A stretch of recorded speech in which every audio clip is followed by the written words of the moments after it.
Hey everyone, Kelly Kircher, DOT Region 1. Mike Friendly, Hi, this is Mike Fenley, Region 1 DOT. Robert, Robert Zatowski, DOT Main Office. Teresa, Hi, everybody. Teresa Haslauer, FHWA Safety Program Manager. thank you, and Tim, Tim Crothers, Federal Highway Operations. thanks. And anyone I missed?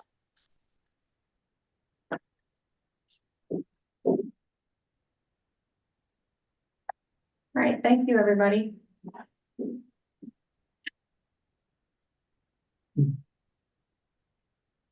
So today's agenda, what we want to do is go over some analysis that we've been doing up to date, looking at our historical trends, setting the stage to talk about hotspots, from the region-wide to the particular near-term network conditions, and then looking at some of our proposed equity priority areas, delving into kind of how those look and how those will be a focus for our work moving forward. We have some discussion items, particularly in regards to some next steps that we would like to do, reviewing the network screening, and then really setting the stage for a series of one-on-one conversations that we're looking to have with jurisdictions, both to review their existing conditions on the network, and then also to talk about some of the upcoming field work that we're looking to do. And lastly, some upcoming engagement and focus groups that we're looking to put together as well, so we can also get a lot of information from the broader community as well.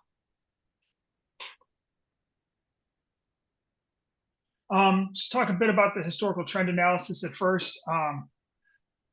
The first thing that we like to do is really show from kind of a long-term trend of where we are. As much as we've been seeing recent upticks in fatalities and serious injuries, what we want to do is take a step back and see really how far we've come. Using the National Highway Traffic Safety Administration's Fatality Accident Review System database, we're able to pull fatalities for the 4 counties, all the 4 counties, including all bits of Saratoga County, using these 5-year averages. I mean, we can really see that crashes of practically fatalities have, pretty much been halved over this long-term horizon. There's a number of reasons for this. Vehicle technology has improved, systems, improvements to our roadway system, and as well as, changes in driver behavior, such as impairment no longer being an acceptable social norm. And so what we like to show is that, as much as we're looking at some recent upticks in crashes, and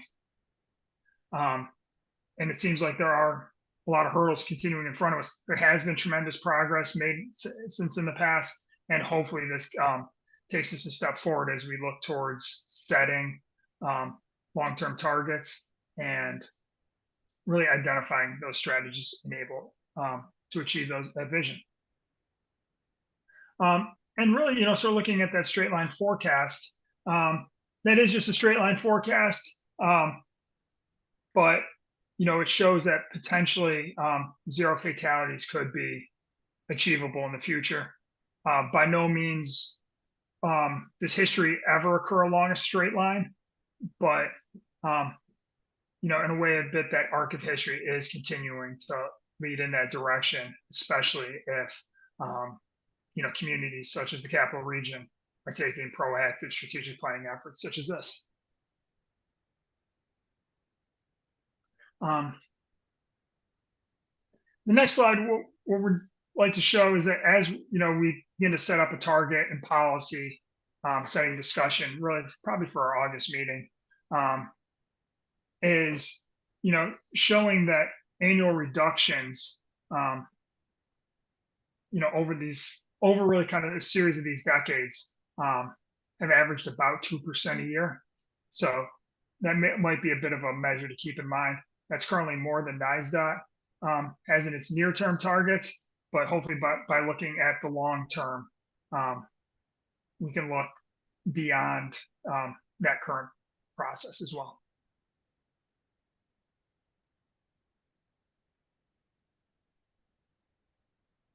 So, I mean, speaking of the national performance measures, we really have the 5 key national performance measures as part of the Highway Safety Improvement Program.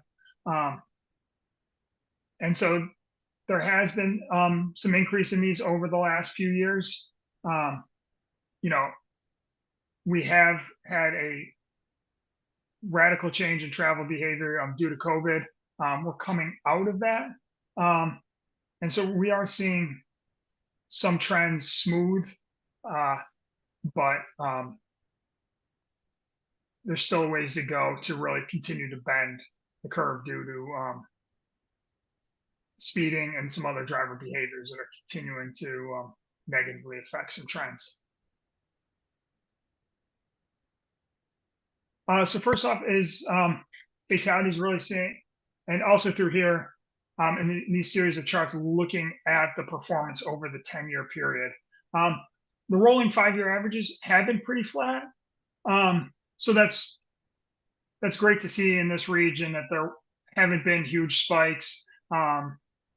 Sure, we'd always like to see, you know, always a constant downward line, but it's really good to see that the region itself hasn't had as much of an increase as some other places.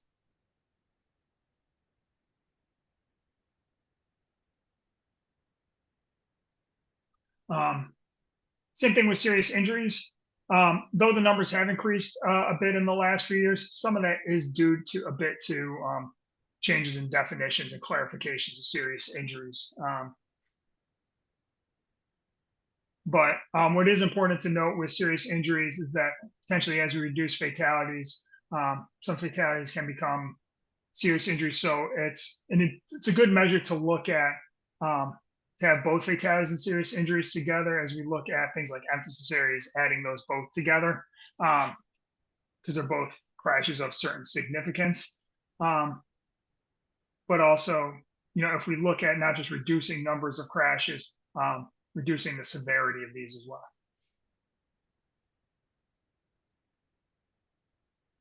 Noting bicycle pedestrian fatal and serious injury crashes as well. The trend is pretty similar to, you know, statewide and upstate being relatively flat over these 5-year rolling averages.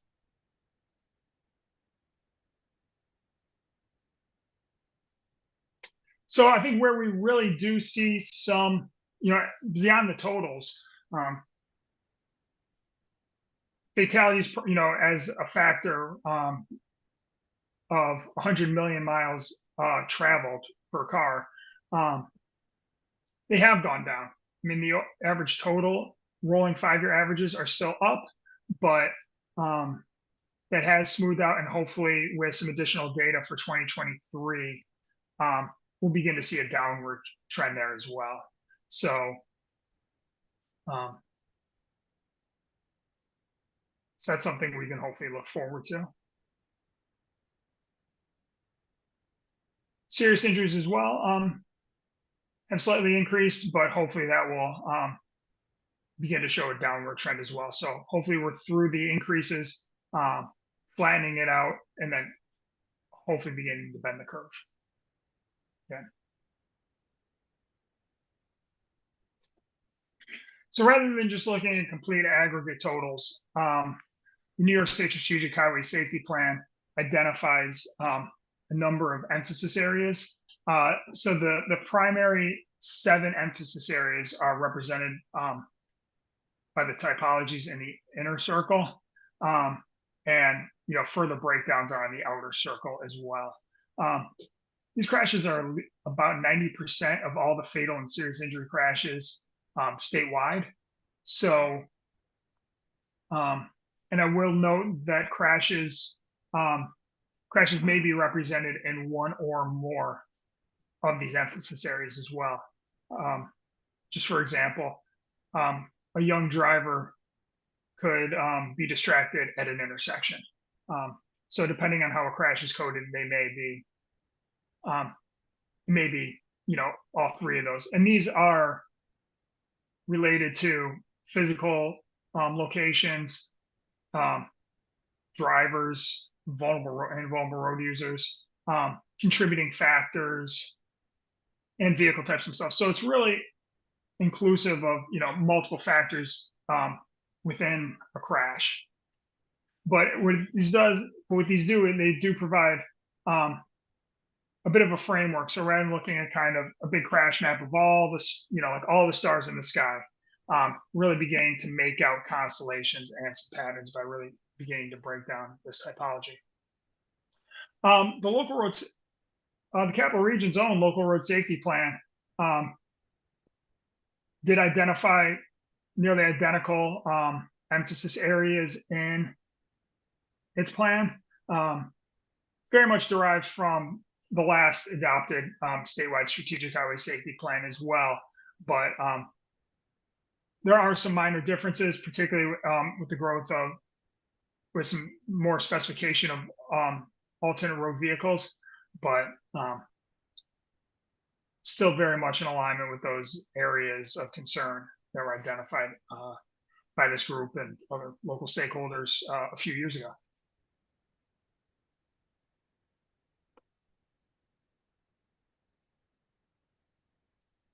So next, really kind of taking a look at the totals of these crashes over, the last 5 years of complete data. With 2023 data being finalized, still being finalized and geocoded between NYSDOT and New York State Department of Motor Vehicles. The trends have been slightly increasing for most of these. There have been some that are decreasing, but that's not to say that, attention should be taken off of one or the other. But there are some, ones that do merit maybe some more consideration.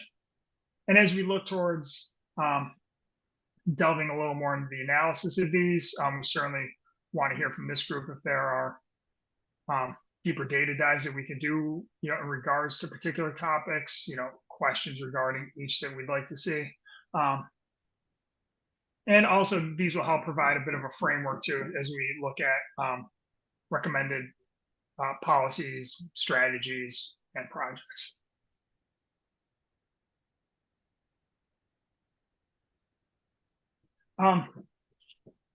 So initially,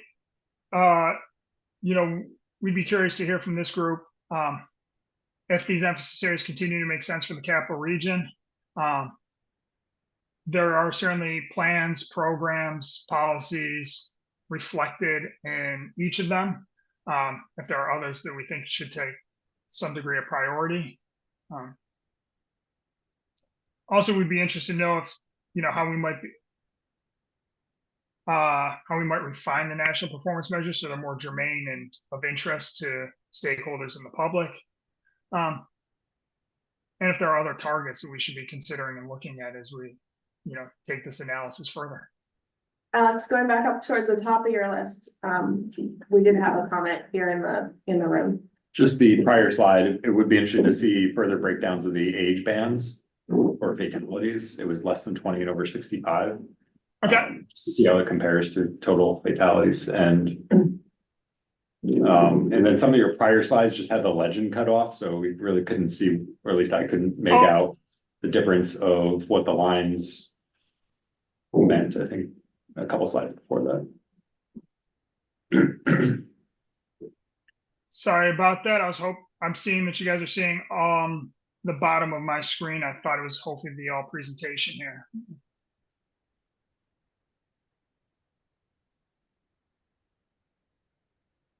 And maybe just a breakdown too with that slide of what is the N number? Like what is the, it's an interesting pie graph, but curious, like what are the total, what are the actual numbers behind those maybe in a percentage format, Okay, yeah. as well as non-fatal incidents. A lot of these fatal incidents are concerning, but also where I don't know if the data is equally tracked in non-fatal, but serious injuries. Oh, wait, it says fatal and serious. Sorry, I didn't see that. Thanks. Yeah, I Alex, mean, what? Oh, sorry, Sandy.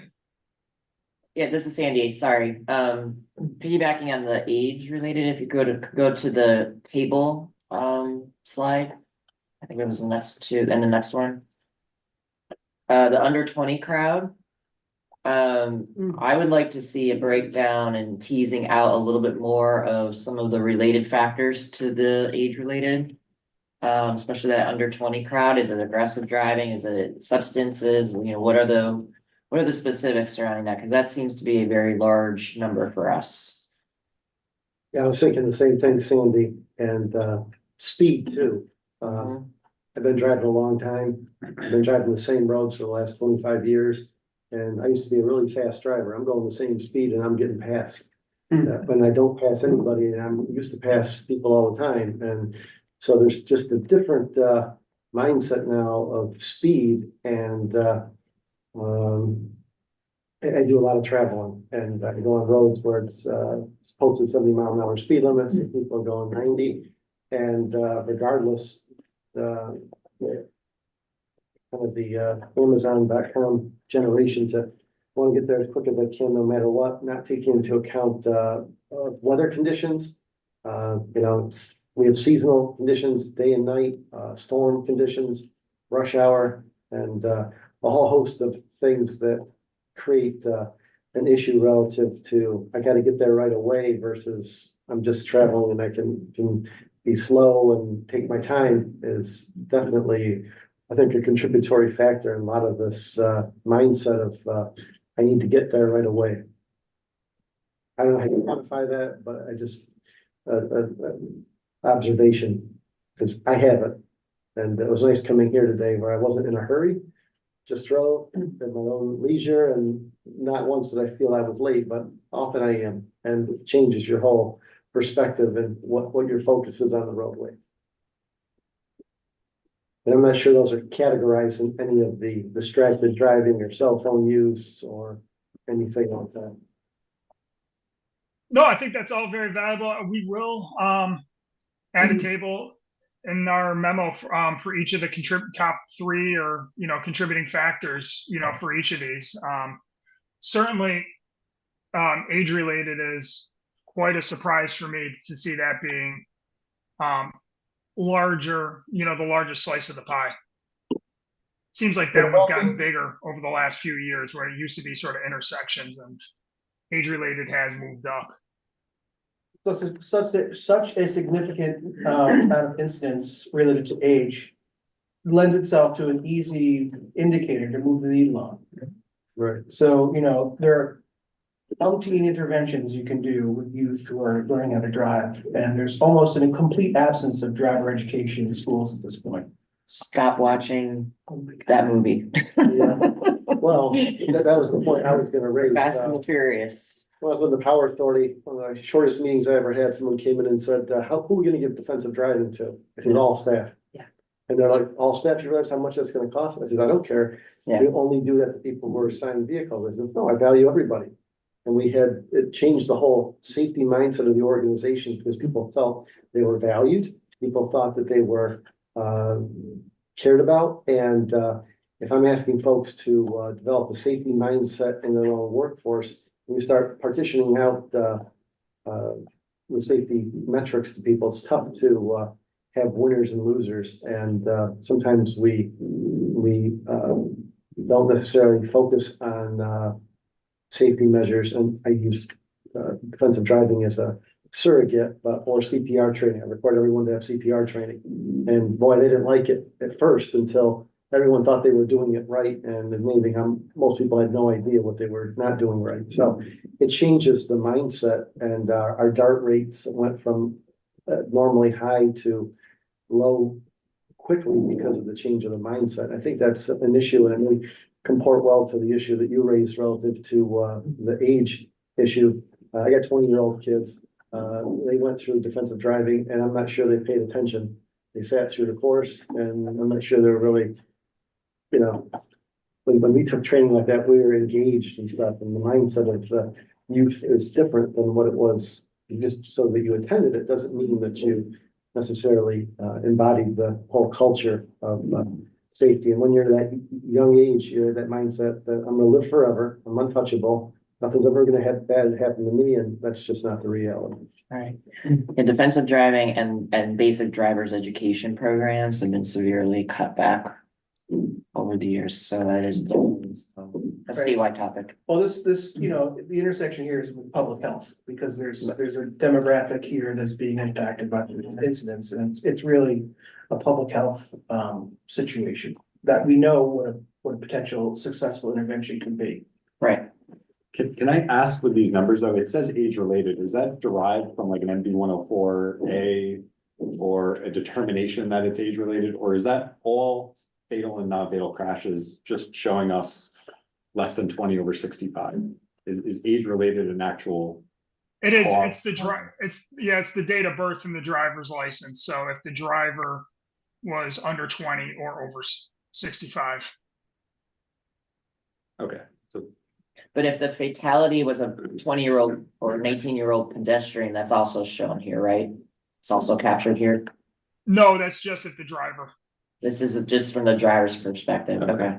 Okay. So I prefer looking at the second table because the statewide data does kind of skew things. We have to remember when you're looking statewide, you've got New York City in here, that's 50% of everything that's in this pie. So. Oh, I'm sorry, this table is the capital region. So this is, It says New York State Strategic Highway Safety Plan. based on the New York State Strategic Highway Safety Plan. Sorry, it's missing, so this is queried from, this is representative of the table shown on the next page. Okay, okay, you may need to reword that, so it's clear Yep. that that's. Well, that's even more. That's even more disturbing. Yeah. Yeah. The motorcycle issue we know is a very sensitive issue right now, particularly in the city of Albany. It's also been, when we did the analysis of the local roads a few years ago, our rural sections of the region had a lot of motorcycle activity, which isn't necessarily sometimes reflected statewide. So, you know, it's definitely a hot topic here. I was also wondering that, given the new cannabis laws and things like that, I have friends who are vaping that stuff throughout the day at work, and even some of my staff, I can't prove it because when I go to test them, it tells whether they had it in the last 30 days or 3 months or something like that. It doesn't distinguish whether, like with alcohol, and so. Once they leave the office and they're on their own time, they can legally do this stuff, but it certainly can have a distracted ability to drive in a safe manner that may be not well able to distinguish in that change. And there's always these unanticipated consequences with changes that maybe we're missing some of this work, but I just. Around some of these folks who are, I'll call it background, ability impaired is a continuous thing for them that, and they feel fine because they're so used to being in that state of mind. Doesn't mean that they're capable of, in the case of driving, doing it in a way that is as safe as it would be if they were not impaired.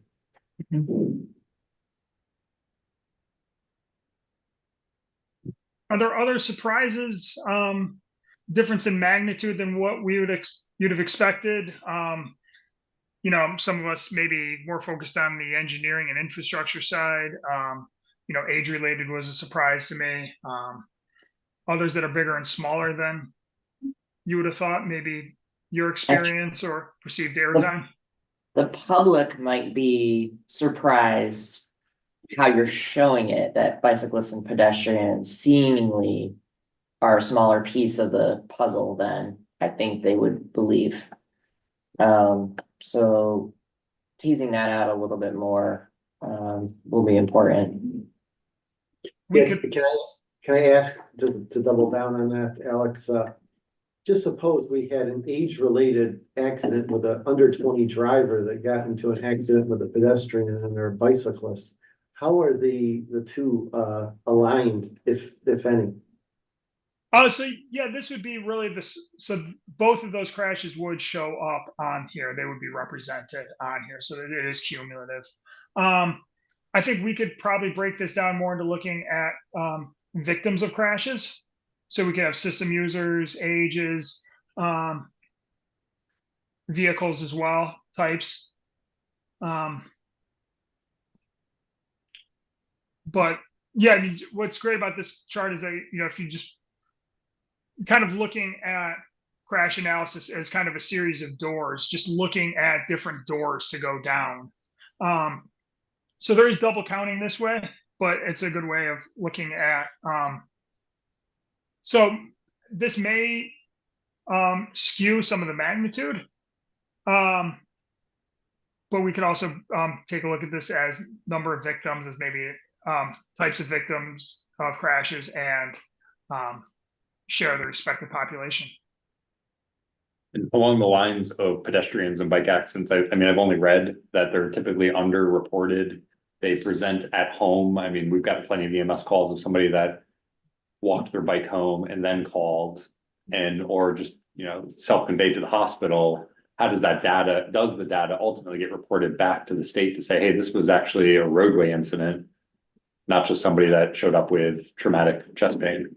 Yeah, that's a good point. There was something, Alex, that, you know, we've talked about elsewhere, that incorporating the public health data, if available. I know we've tried to work with the Department of Health to gain access to maybe, you know, emergency department data where exactly that scenario, you know, someone maybe gets hit on a bicycle, they feel fine, they get home, they're like, oh my gosh, I have a major internal injury, and they're calling 911. So, you know, if there's a way to bring in that public health data, that would be fantastic, because I do feel there is an underrepresentation there.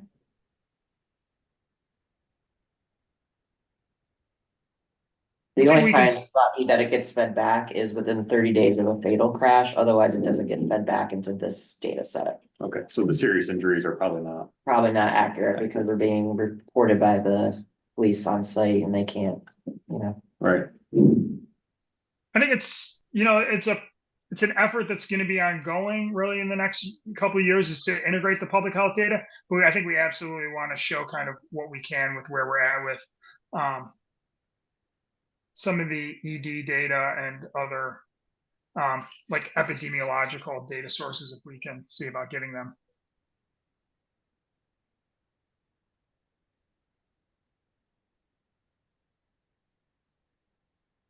And then Alex, along the lines of where this is going, are there a way to describe programs or adjustments in place that could be used to attempt to mitigate some of this work?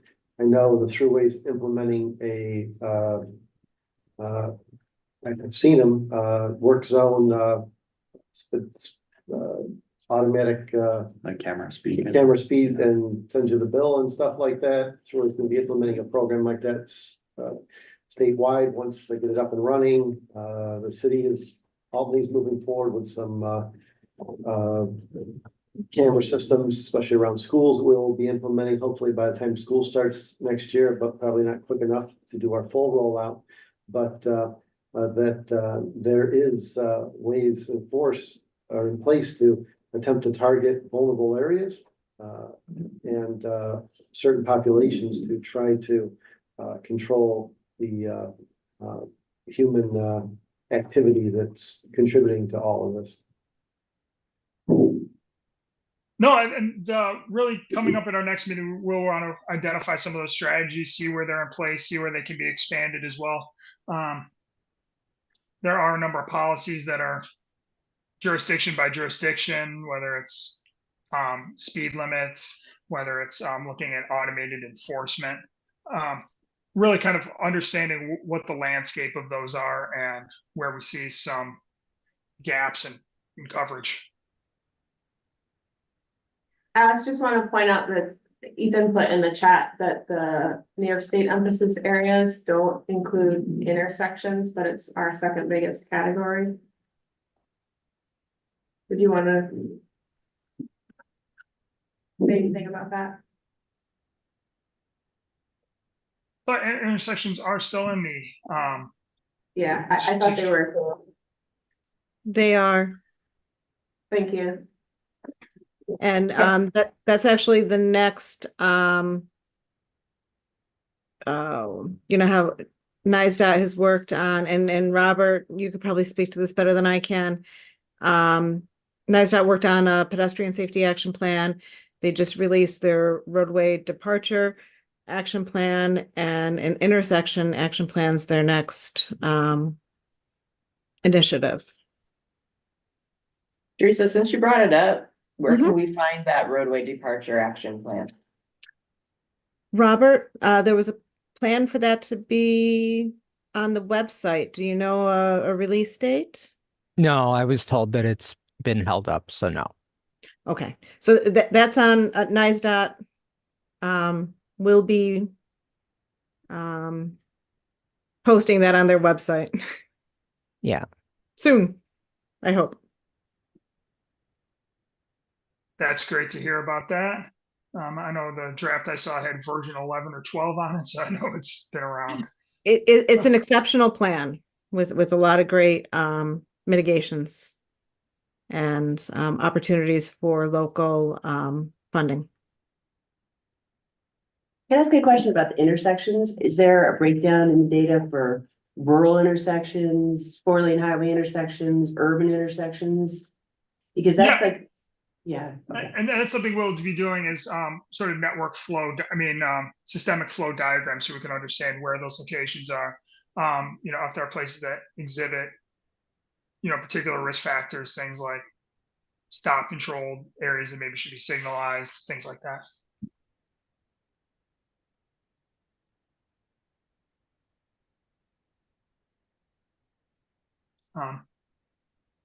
Are there any emphasis areas that we think we're missing? Anything that, you know, should we be looking at something through another valence versus taking the strategic highway safety plan as gospel?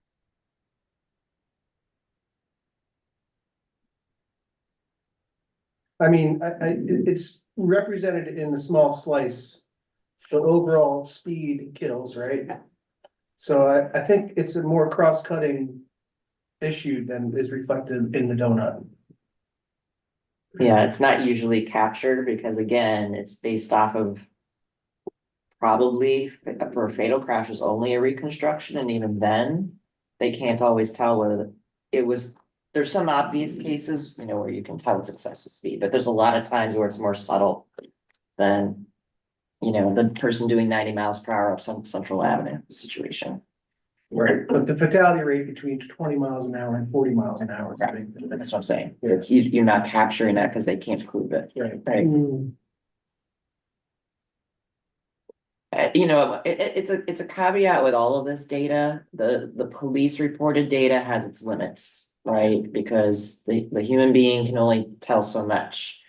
And when you read a crash report, if you've never had that opportunity, even when there are officers' notes in the crash report, oftentimes you're relying on if the people are alive and able to speak two different opinions who usually don't, you know, jive, and then you're trying to, it's a challenging thing to write an accurate crash report.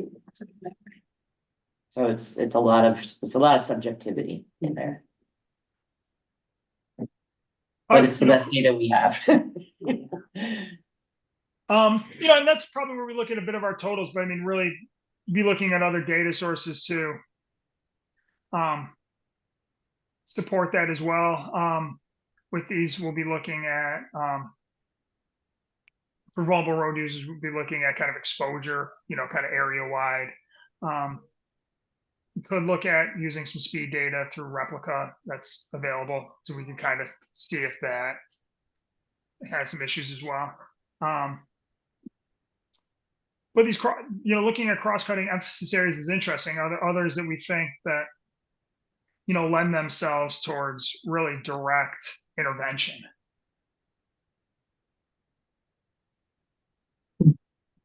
I'm curious, what classifies a serious injury in a crash too? Like what, is it, they report an injury or is it really a serious injury?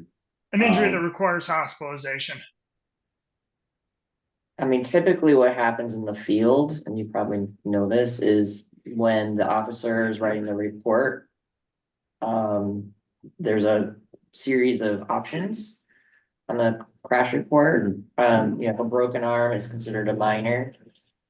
Head injury might be considered major, but there's a lot that the officer can't see. Right, so they're just making it, they just might check injury and they don't know. Okay. And then they might say, well, was the person transported to the hospital? And then different departments do it differently, so they might say, well, because they were transported, I'm gonna consider this serious. I was gonna say, this seems It's very not a subjective. scientific, exactly, that comes back to what I was saying, it's the subjectivity, there's a lot of subjectivity in there.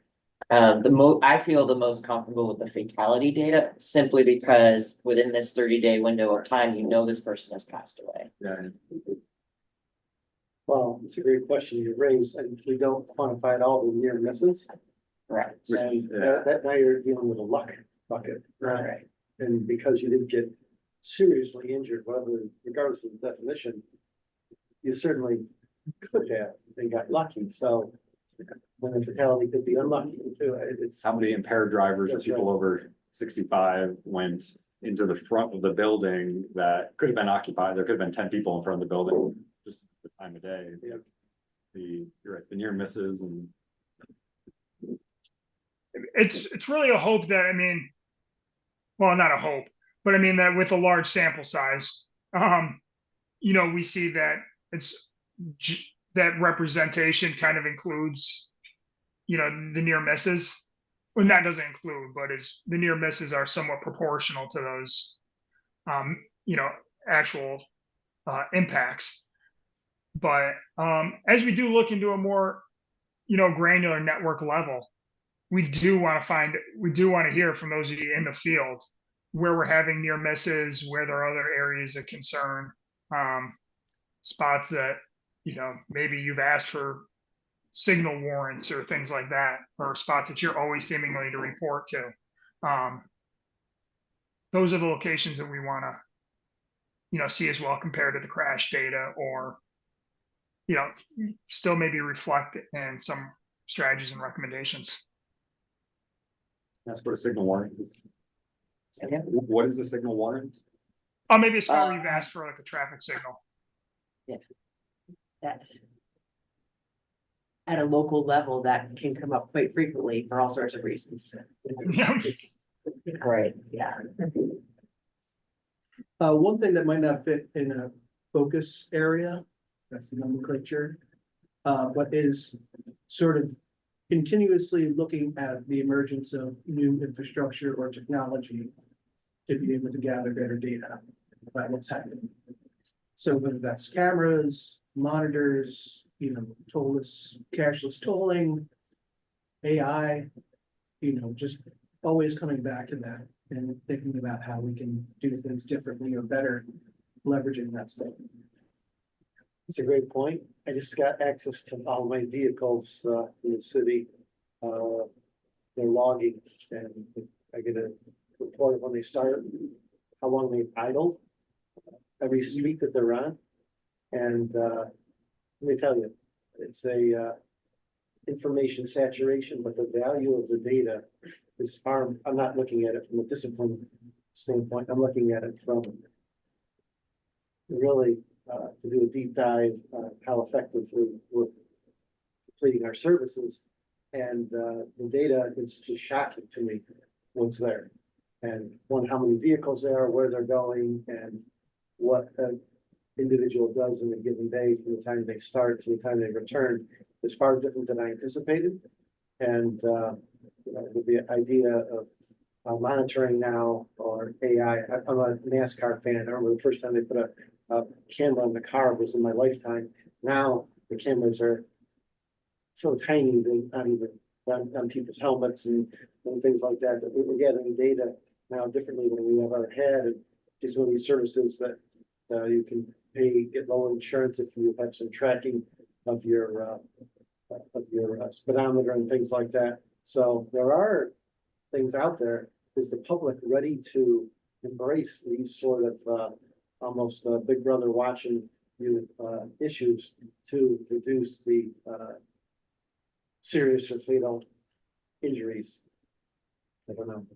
Alex, I just want to note it's 1:46 now, and I think you were still gonna talk about the preliminary network screening and the equity analysis areas. We are, so thank you. This is a great way, and this kind of helps Will set some of our deeper dives into these emphasis areas, some things that we want to delve into. And does will help set the stage a lot for talking about some recommendations. So thank you.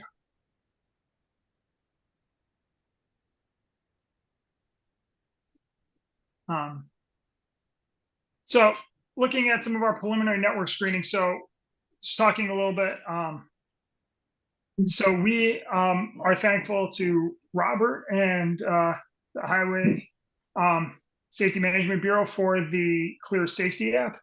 This now allows us to do network screening on both state and local roads. Just to talk a little bit of kind of what we do for network screening is really based on a sliding window analysis. So kind of in red is that sliding window. So it's about 0.3 miles long, and it calculates performance measures on a 0.1 of a mile there. So we really get granular level detail of crash performance.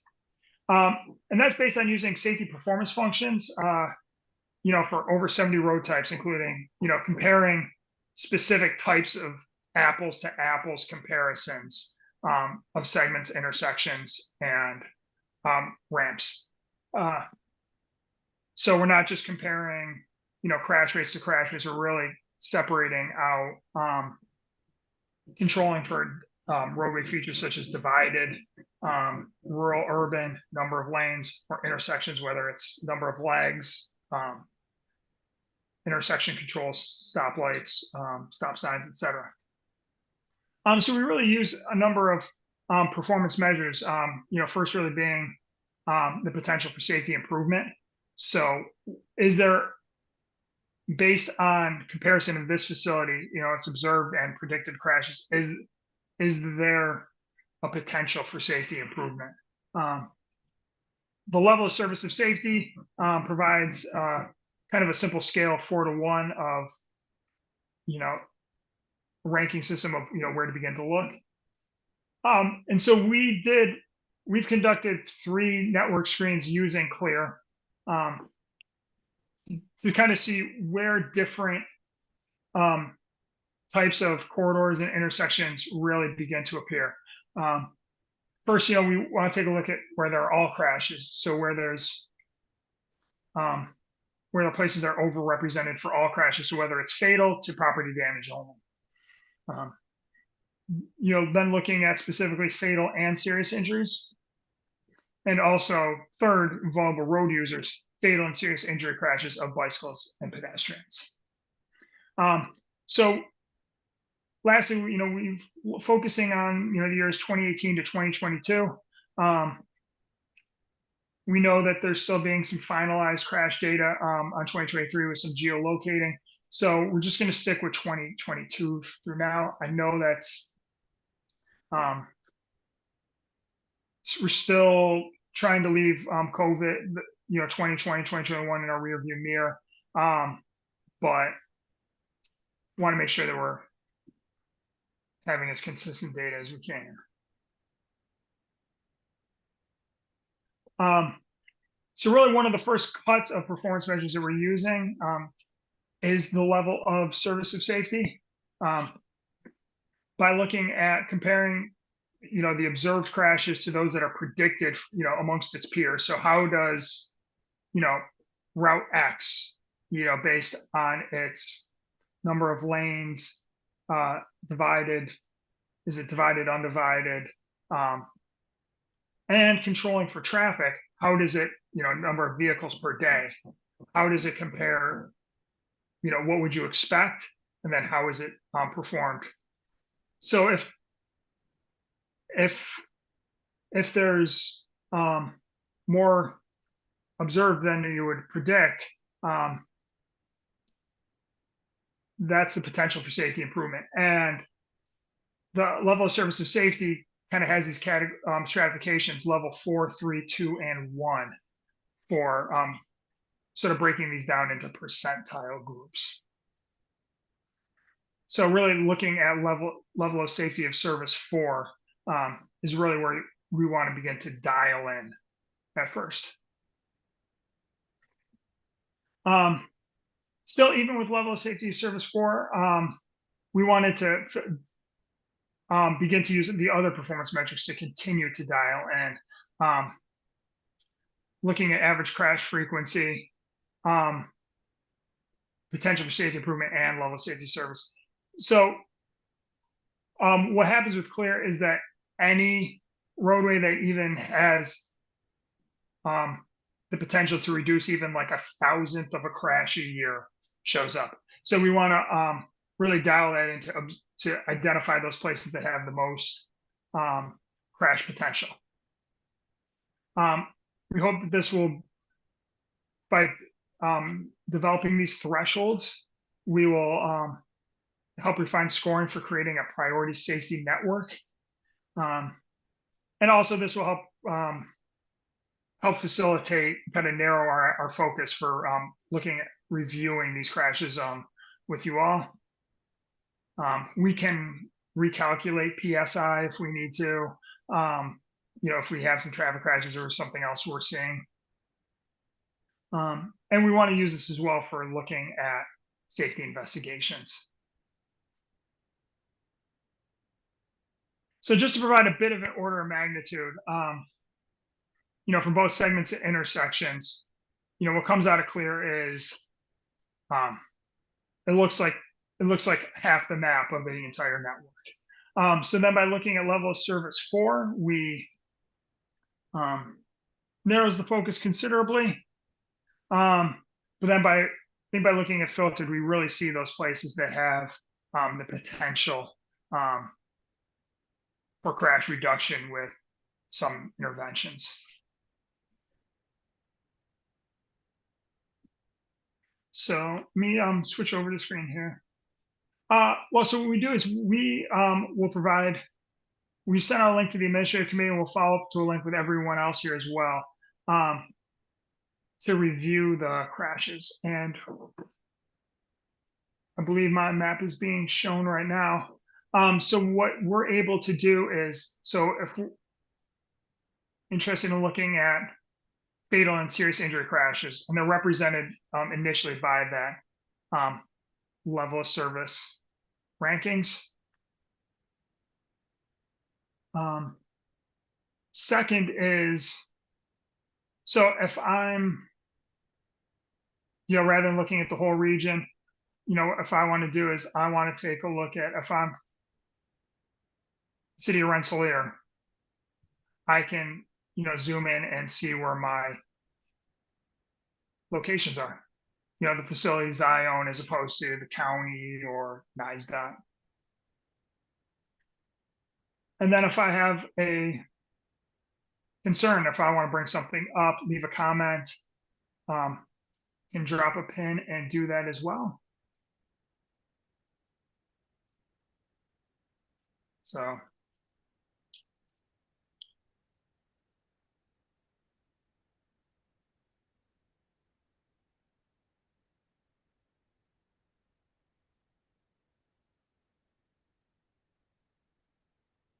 And so others can, begin to see some of their comments as well. So hopefully be something that we can. So if you have agreement, disagreement, think we're missing a site, if there's a site perhaps with a lot of your misses you want to bring up, can do that as well. So really the first step is to pick a screen. Then if you'd like to do those, pre-selected filters,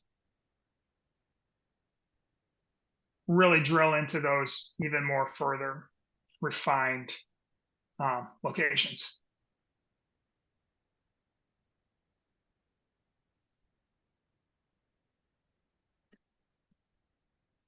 And also with this, we will send out meeting a booking page. So if you want to set up a meeting to go over locations, talk through the methodology, identify maybe data needs or issues,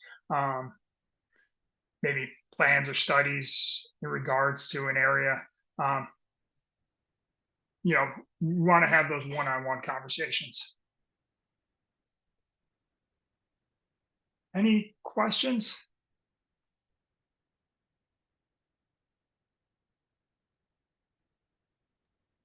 Yeah, Alex, we have a question. How does level of service compare and correlate to the level of service for safety? It's totally unrelated. Okay, Don't know where your head is at. yeah, No, so don't worry I about it. just. Yep, totally apologize. out of it. Yeah, Yep. No, we're not even looking at level of service of traffic as part of this. but it just came to my mind, is like, what would that look like? You Right? don't. I don't want to see it? No. Okay, okay, very good, all right, sorry. I'm helping you out. Okay, very good. Yep. No, Alex, is the intent of the tool, the map you're showing, the tool? You're expecting our local governments, this is a local government tool, this is not the public tool for input, correct? yes. Okay, so we're going to have an effort here, and I'm looking at my staff, to book meetings with our local communities on this. I think Yeah, what Alex is asking is if they want to, they can request from the team. I think we're gonna promote this. I think it's important that we give all of the communities in the region an opportunity. So we'll coordinate with you guys on that. Yeah, because we want to find out if there's places that we think are missing as well. Spots like, why is this but not this? You know, that's Yep. and that's just the type of thing that we're going to, you know, need to hear from those who are on the ground. And I'd be particularly interested in looking at you, Robbie, in terms of the emergency services side of the police departments. You know, there's the data that we have, and then what you folks see in the field that might not be captured here. We do have a spatial analysis tool for all of our incidents, and we can filter by provider impression, so opiate overdose, traumatic injury, and we can try to dig into our data. And as far as then we can even look at kind of severity of the call. Unfortunately, we can only tie in outcome data with Albany Medical Center right now, not all the other hospitals, but the spatial analysis tool here is interesting. I was talking with our traffic safety investigators. He was describing a system similar to this with all of their traffic incident reporting that they have access to. So I'm wondering if it's the same system that they just got access to, if it is this clear system or if it's a different set of data.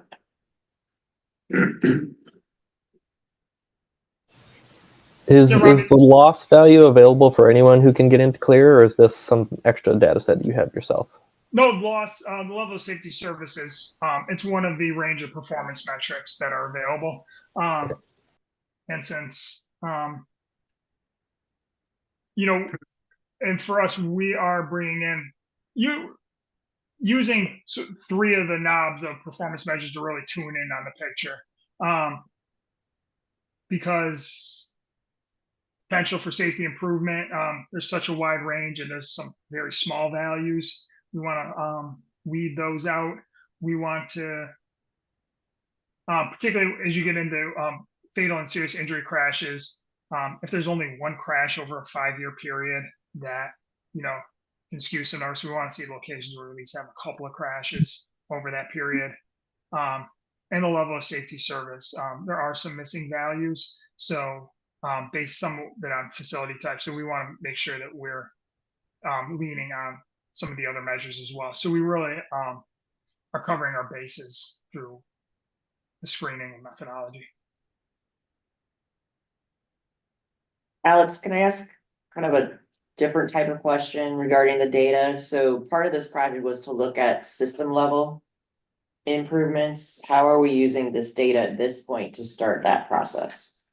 I mean, that would be really looking at the systemic screening process. So we'll be doing that as well for pedestrians, intersections, lane departures, those crash types as well. So we can look at those locations where, I mean, this is, sorry, yeah, so this network screening is hotspot screening. So for us, yeah, hotspots as opposed to where we're going to look at systemic improvements, where we're going to see smaller, low cost, cast a wide net type improvements.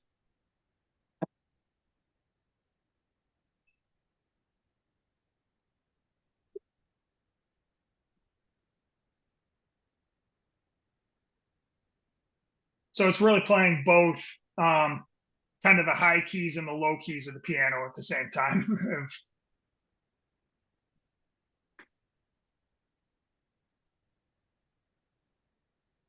And then eventually we will bring these factors, as long as, using the vulnerable road users, high risk areas is identified by NISDOT, our equity priorities that we're going to talk about next, some other plan factors. So we'll take the entire roadway network to identify a priority safety network. That's not just, that is quite a bit of safety, but we'll also bring in other factors as well, so we can see where we may have potentially safety driven complete streets projects that are a little more holistic than just specific safety improvements as well. And these numbers and weights are really just illustrative here for the moment.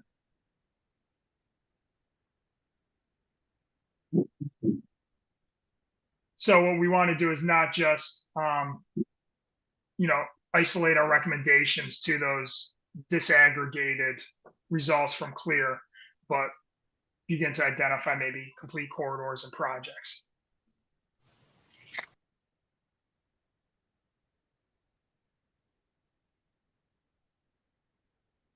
So we're looking forward to sending out that link after the meeting, getting some additional feedback, and hopefully, we can walk through these all with, communities as well.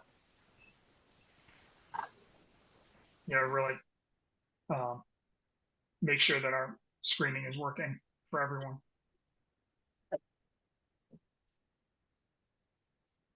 When you reach out to communities, will you include the emergency services? I think that actually could bring a lot of strength. Communities that'll make them more excited about talking about it. Yeah, I mean, If you think it's ready for that. we'll reach out starting with each elected official, and we'll note these are sort of the groups, EMS, if you have local PD, if you have, educators, Bring them in. Yep. So yeah, I'll work with Carrie to make sure that we get our email list. We can set up, do these sort of community by community, or however so people maybe don't ignore just a mass email blast. That's very technical. That's why it's gonna come from me, and it's gonna be very simple. Great, Sandy. Yeah, well, I'll be happy to slice and dice kind of some of our information that's responded to well. I mean, the main point here is we want to set up meetings to speak with them and give them the opportunity to weigh in. We don't need to dive into the technical aspects of that in the email.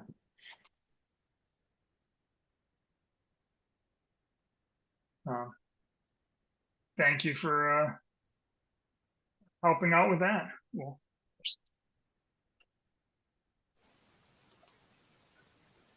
next, we want to talk a bit about the equity prioritization process. Michael with FHI Studio has also been leading this task for us. I'm going to kind of walk through a bit of some of the approach we've taken, and then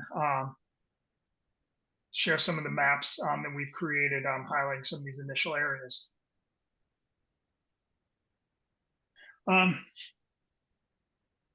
So what we wanted to do is, by looking at equity priority areas, really bring a safety-driven valence into equity. We don't want to look at kind of regurgitating, maybe Justice 40, the New York State disadvantaged communities. There are a growing number of safety indices that include all sorts of other factors related to climate change, historical disinvestment. So looking at particularly a safety driven process.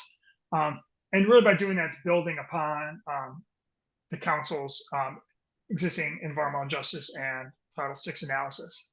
And really going through 2 steps. One, bringing those factors together, identifying thresholds of relevance in the region. And then second, by indexing them, by putting some additional weighting together.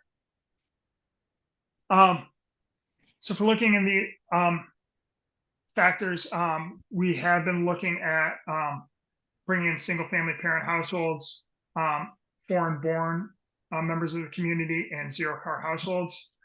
Some additions that we've heard from previous meetings, as well as affordable housing. So we'll map those in some upcoming analysis.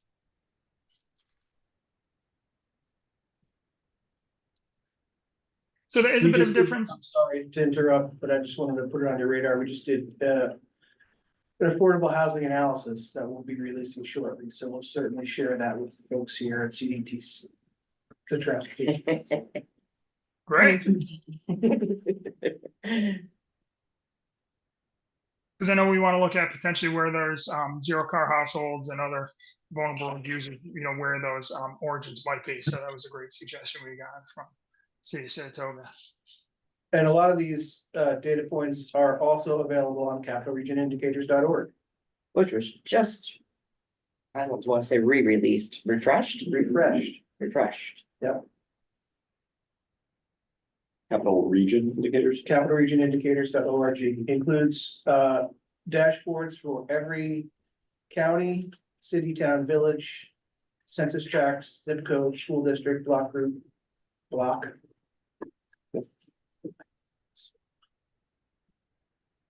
Yeah, these data sources are sourced from the latest 5-year ACS, American Community Survey estimates at the tract level. Identifying some of those areas with particular thresholds. So looking at the averages in each of these tracks. And a couple of these, do lend themselves to being more areas of geographic concentration, particularly places of poverty and minority status as well.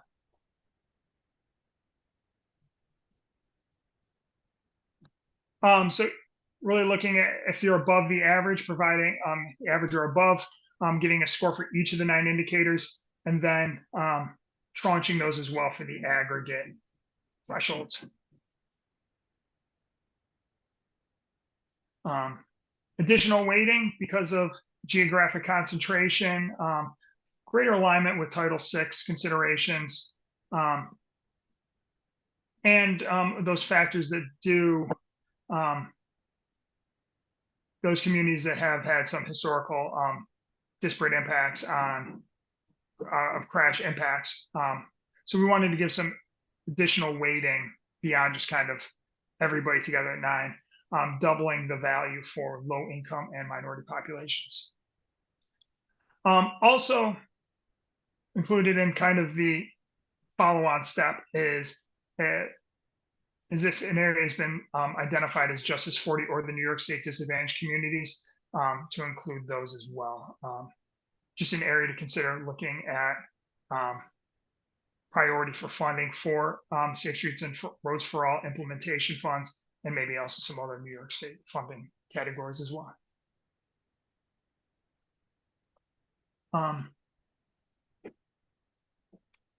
So first, the map on the left shows those areas that within that 90th percentile, that top tier of overall, that overall indexed equity score.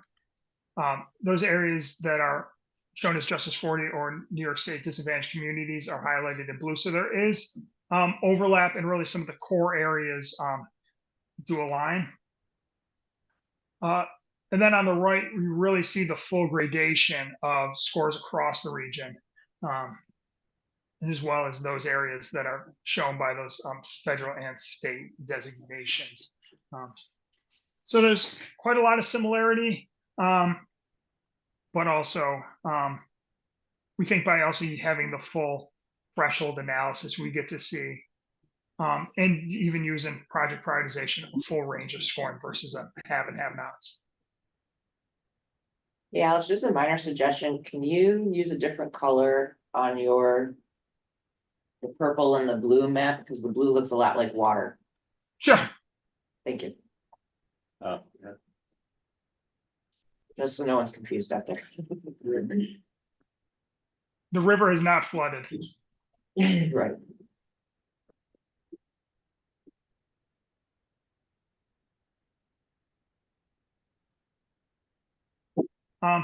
So for some upcoming work for this, we will be identifying, amounts of crashes in these particular areas, looking at vulnerable road user crashes as well, and also bringing in some origin destination data as well to identify those communities that see the overlay of these with crash exposure. That was gonna be a comment of, and you may want to zoom in more on these maps because they are kind of hard to read, but you've got probably two areas of the city of Schenectady, the city of Albany, and a straightaway between the two. That is a big issue, Central Avenue. And that might not be necessarily mapped as a disadvantaged area, but it is the main travel points between two areas.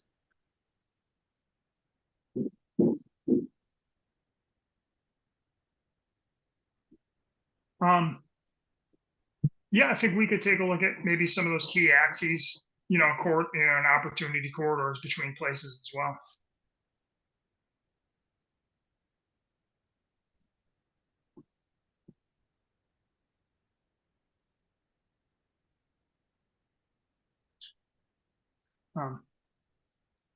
So these are the equity priority areas that we'll use also in scoring for identifying, so as we do look at that connective tissue, whether or not there's crash patterns, we can really, hopefully have those connected dots as well.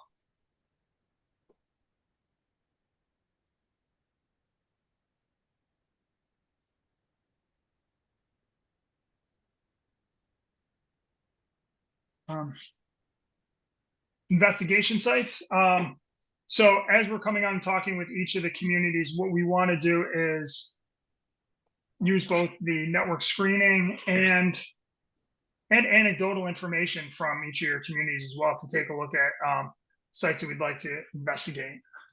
Currently right now we're scoped for doing 40 sites throughout the region of locally owned facilities. Really mirroring the process of the NISDOT procedures manual for investigations, aka the yellow book. This will include a field visit, and this is going to result in a full investigation report for each of those sites with a refined crash history, diagrams, condition studies, and summary recommendations of everything right from maintenance projects to even, maybe a substantial capital improvement project.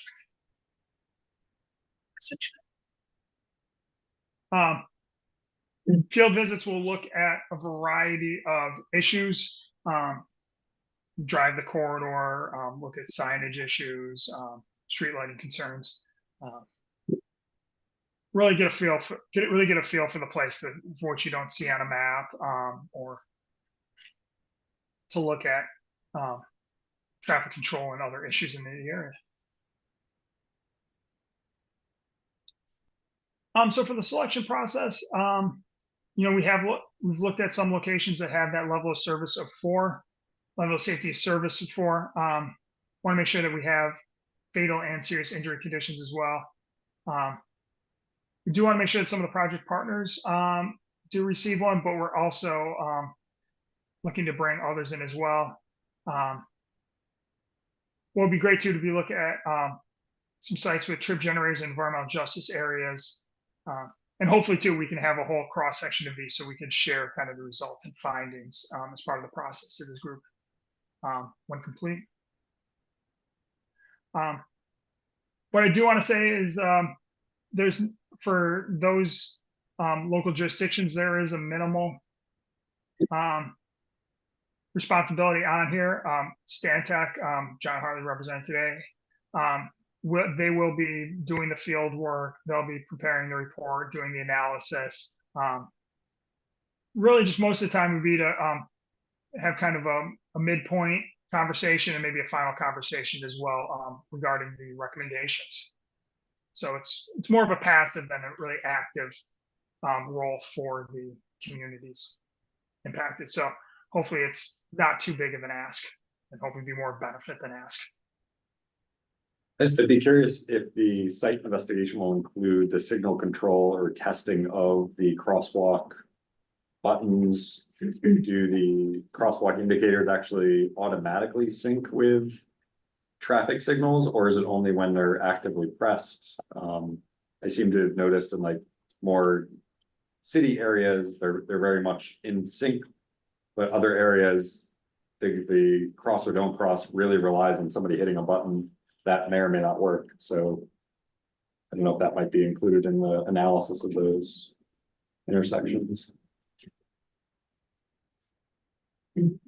Yeah, I think for the field visits, we should have, sort of a standard checklist, if you will, of features to make sure they're working or not working, present, absent.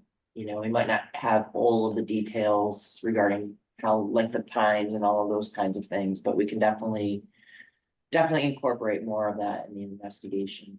And is it a feature, or is it something that just was never programmed in or linked? Or worse, communities sometimes program it in and don't realize it's not working. Yeah. Right? Or something has changed.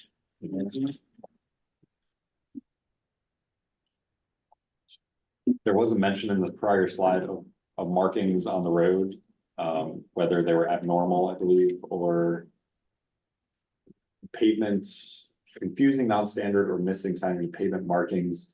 Even just the quality of the markings, maybe too, is it reflective paint? Is it just been dated or not? Has it been 5 years since it's been actually remarked?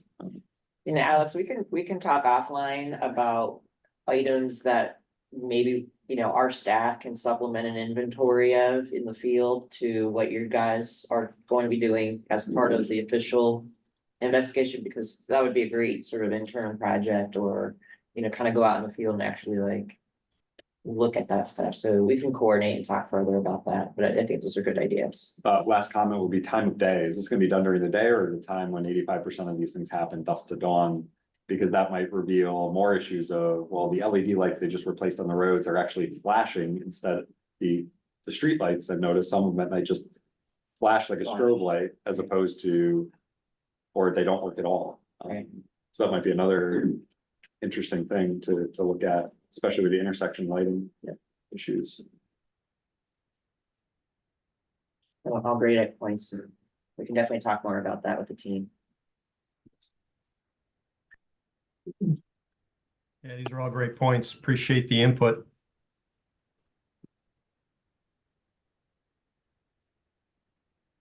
And certainly these are the minimum, aspects we want to do. And if there's other things that we can continue to supplement to it here, we're, but just using the yellow book as kind of a refined process to start.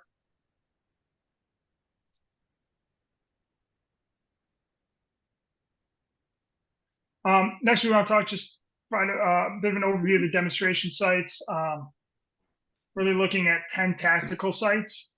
And, here we show some pictures from, of existing previous projects throughout the region. Really 10 tactical sites looking at temporary installations and the right of way. Really focused on traffic calming, speed reduction, potentially kind of visual cues to narrow the lanes, maybe some temporary, bike facilities like we see in the top left, bump out crosswalks, etc. Really kind of like temporary things so we can begin to monitor how would some of the so we can monitor changes in speed, do some screen line counts of bicyclists and pedestrians as well. Just as these are a great quick laboratory way to, evaluate some potential changes. So these will be on the ground for 2 weeks. And they'll include an implementation plan for each. And so this is something we're also looking forward to talking with each of the communities about. So if there is an interest, they have a local road classified, probably local or minor collector, where permitting, working in the right of way is really feasible. But that hopefully there's also some enthusiasm or support as well, that maybe neighbors would like to come out. I mean, what we see here is not just that these are plain vanilla traffic calming installations, but really that communities, whether it's the school or others, have participated somewhat in the progress as well. So maybe it's painting some of the sidewalks, putting up some other fun signage, so that it can be a little more life added to these as well.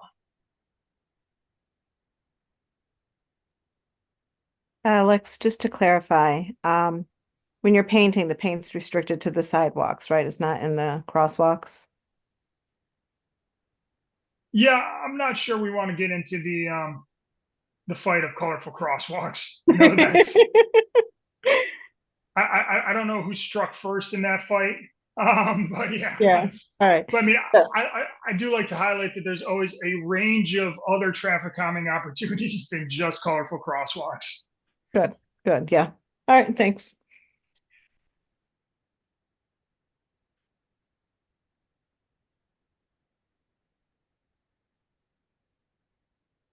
And so these don't have to be limited to, as well. I want to stress that these don't have to be limited to just the locations that we identify some of the safety through the network screening. We want to, if there's community interest and input in a location, an area that's been up for discussion, something under study, let's go out and do those. It's, if we build it, we want them to come. We want them to participate. So that's what we'd like to hear, those locations as much as those spots we see on the map.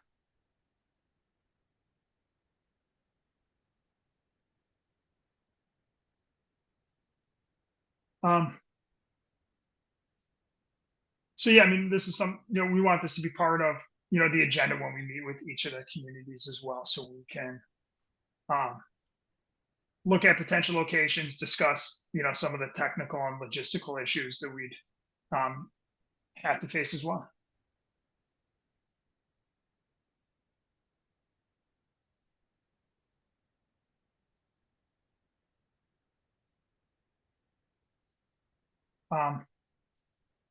Community engagement, we have Liz and Nora from Highland Planning with us. Just provide some quick highlights of what's happening on the engagement front. The lovely new website is now live. So please, bookmark and share with your contacts, the new Capital Region vision0.org website. Hopefully, this is something we'll be using to communicate information about the plan, and opportunities for participation are included on here as well, such as our interactive map. So people can leave comments on here as well, and that kind of leads us into talking about applications for community ambassadors and community advisory committee. Liz, I don't know if you want to share some more about that process. Sure. Thanks, Alex. Yeah, so we have an open call actively right now, looking to recruit 3 community ambassadors as well as a community advisory committee. We talked about this when we first met, when this whole project kicked off. The website right now has online forms where people can apply for these positions. They are paid positions, so the ambassador position is a compensated position, up to a certain amount of hours. I believe $25 an hour. And then the Community Advisory Committee is set up more as a stipend. So for every meeting that those committee members attend, they would be compensated for their time, prep, travel, and participation in any follow-ups from the meeting. We're really looking for individuals that can represent the communities in those equity areas. So individuals that have been, that can represent communities that have been historically underserved and marginalized. So again, this is another one where we're looking for your help to kind of spread the word, let people know that this is open, and we're openly soliciting applications from the public for these positions. But if anyone has questions, I'm happy to answer those. Liz, this is Sandy. Hopefully Carrie mentioned to you, we have our first Equity Advisory Committee meeting next week. Okay. So we'll be sharing this information with that group. Great. To see if we can spread the word amongst that community. Awesome. Thanks, Sandy. Thanks, Carrie.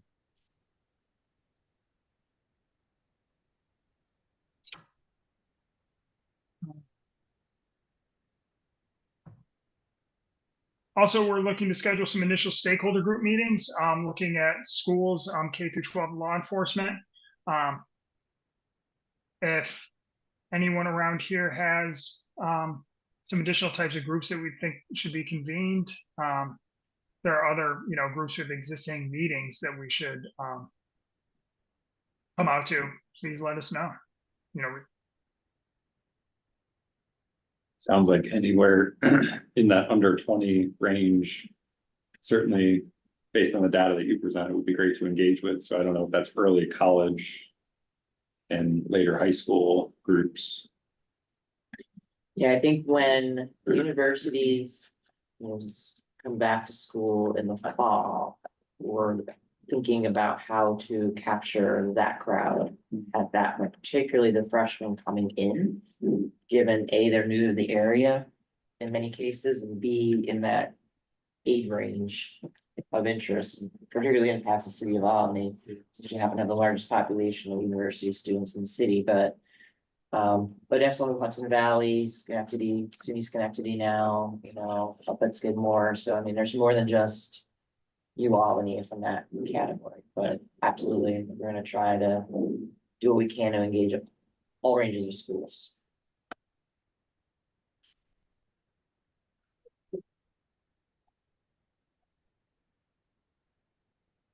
It's a great idea.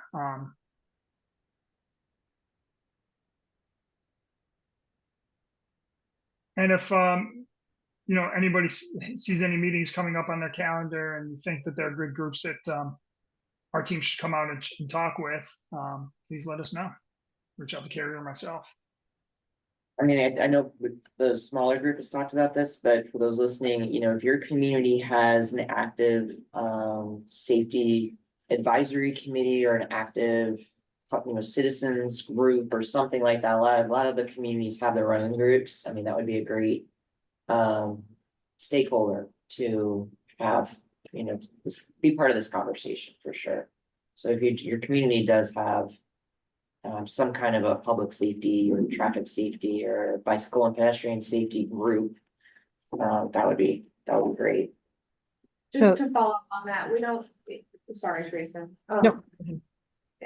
So we are doing like formal stakeholder meetings as part of this process, and if that seems like too much, or like you wouldn't want a whole meeting to be dedicated to that, I'm happy to come just, take out however much time as you would want to introduce the project or talk about whatever portion of it you would want me to talk about to your group. Just let me know. Go ahead, Teresa. Awesome. Sorry, Sandy, I saw you at the Hoboken presentation today.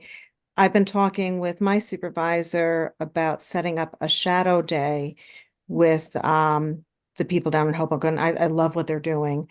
For the people that may not know on this call, Hoboken is very advanced with their Vision Zero. They have been 7 years without a fatality, and a lot, city of 60,000 people. So if anyone from this group would be interested, if I'm successful in getting a shadow day, in joining that, I'd be more than willing to extend the invitation. So I haven't succeeded yet, but if I do, I will certainly extend the invitation. Thank you, Teresa. I'm hoping to make there was a presentation given just before this meeting, ironically, organized by our sister NPO in New York City, where they presented on what they've been doing in the Hoboken, New Jersey area, and it was very good, and there's a lot of great ideas there. So they recorded it, so once that recording is available, I'll make it available to all of you. Along the ideas of these stakeholder meetings, and I don't know, if the town of Clifton Park thinks as well, but usually if the municipality puts out a notice of a public hearing, I mean, you get people to come out of the woodwork to talk about a topic. That might be an opportunity as you're engaging with the different communities about the map, also maybe offer an opportunity if they want to host a public hearing. It would probably attract a lot of local attention and get people to participate, but yeah, I don't know how municipalities feel about more public hearings versus less. Well, we could make it sound less formal, perhaps, you know, it's an opportunity for the public to come and talk about safety in the community and kind of make it more welcoming rather than getting in front of the microphone. We only got 2 minutes, right? Right. But yeah, no, I mean, I think we're, you know, as Carrie said, we're willing to come to any scale of meeting, and, you know, we're just trying to get our foot in the door with a lot of our partners. So yeah, the more we can coordinate, the better.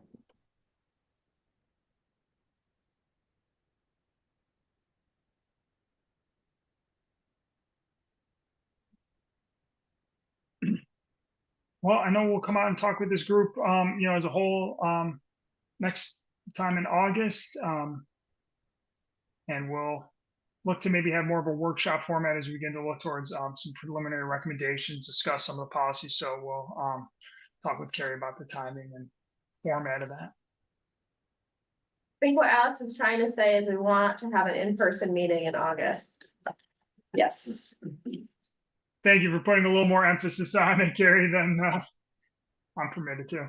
But yes, we would very much like to do that, and we'll get around the table to, you know, hash out and rank some priorities, and we'll kind of have some more around the room exercises for that.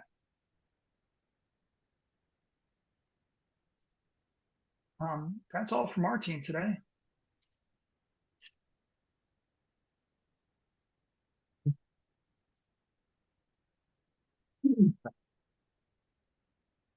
Thank you, Alex. So Sandy wanted to provide a quick presentation on InMotion. I'm gonna be very quick in the interest of time. As many of you know, we're Actually, Alex, can you tell me if you're seeing the presentation? I'm not yet. Can you make it sure?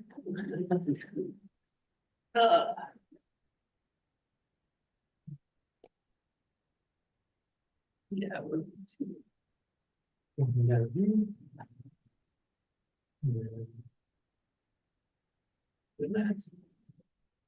We will share this one. Okay, how about now, Alex? He's nodding. Okay, thank you. okay, thanks. I mean, we can go to the next slide. But we're starting the process to update our metropolitan or regional transportation plan, which is going to be called InMotion, the Plan 2050. This is going to replace our existing plan. We're looking to develop that shared vision for what the future transportation system is going to look like. Looking at future investment opportunities for federal funding. Next slide. Where we're at in this process, we've kind of completed more or less the data collection phase. We're right now seeking input from the public on that information. We'll be going to the public in the second half, but beginning of June and middle of June, with some draft goals to see what the public thinks about our upcoming goals. This whole planning process will need to be completed by September of 2025. And it's going to incorporate all the work we're doing in the Vision Zero Safety Action Plan. So the safety goal, which is one of the goals, is really going to be developed through this process here in the SS4A. Next slide. I'll skip that for now. Just a reminder of some of the trends in the region. You know, are experiencing growth, population growth, but it's slow. We've had growing concerns about housing affordability. The population is aging. We're not keeping our kids around here. The students are leaving to go to other places. We have seen that increase in traffic crashes, is why one of the goals is going to be safety. There's an inequality of opportunity, which is defined in many different ways. It can be access to jobs, it can be disadvantaged populations not being part of the transportation process. There's a whole range of things underneath that. Our infrastructure is aging, particularly our Hudson River bridges. We have increasingly, and you can see it in the graphic being shown, disconnected and sprawling development patterns, which, you know, impact the type of transportation system we can provide, which impacts, you know, the desire for more transportation options, but how do we work with these two things together? And then we've seen significant shifts to work from home activity in the region. As a result of COVID, it's moderating a bit, but there's still a lot of folks who are at least working in a hybrid workforce environment in their offices now. Next slide.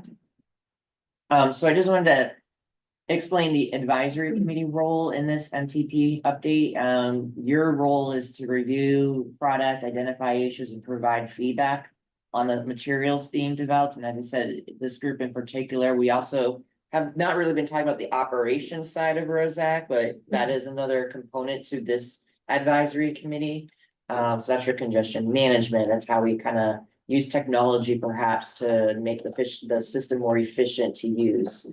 And we'll be looking for your feedback on the technical data, if what we're proposing is reasonable in terms of concepts, how we can better engage with the public.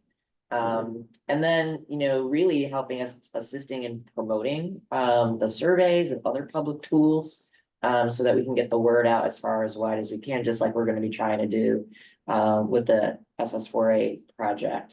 So these two things will be working in synergy together. So at times you'll see us tabling for maybe the in motion plan, but at the same time, we might be gathering information for the SS4A grant and vice versa. So we're going to kind of piggyback these two things together. Next slide. So how you can help, and I'm happy to send this graphic to anyone who doesn't already have it. But if you have a network of folks, maybe your organization, your community has a newsletter, social media, maybe you can help just promote the current survey. The current survey is actually going to close at the end of this month.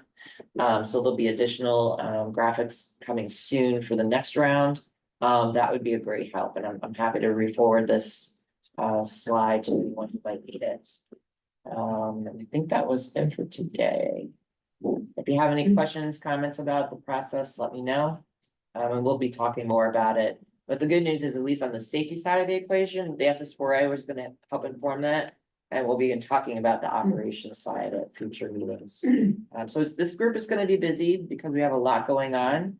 And hence the need for some in-person conversations. Thanks, Gary. With that, thank you everyone for sticking with us for a long meeting. Thank you. Have a good afternoon.